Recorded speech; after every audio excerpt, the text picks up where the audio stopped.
Bonsoir et bienvenue à tous. Diams s'est confié à la presse saoudienne où l'ancien star du rap français revient sur l'accueil du public français sur sa conversion en islam en 2008. De nos jours, sa parole est devenue notamment rare pour leurs admirateurs, retirés de la scène médiatique française depuis plusieurs années. Diams, Mélanie Georgiade de son vrai nom, a accepté de revenir sur son parcours d'ex-mégastar avant un grand événement spirituel pour l'ex-rappeuse, le pèlerinage des musulmans à la Mecque, en Arabie Saoudite. C'est mon deuxième hajj et cette fois, je viens avec un état d'esprit totalement différent.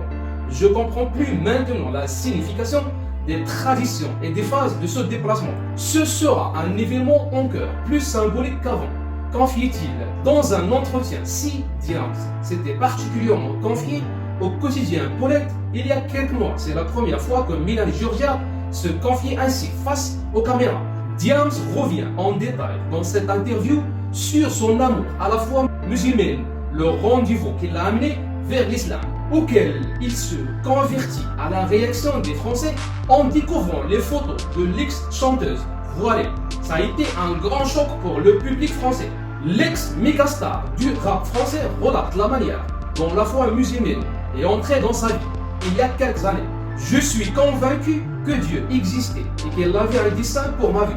Confie-t-il, Mélanie Georgiade affirme de nouveau que le succès, l'argent, le pouvoir ne l'ont pas rendue heureuse dans sa vie. Diams vit actuellement en Arabie Saoudite avec son mari Fawzi Tarkani et ses enfants. C'est la fin. N'oubliez pas de réagir sur la section de commentaires et n'oubliez pas d'activer la notification pour ne rater aucun de nos prochains rendez-vous.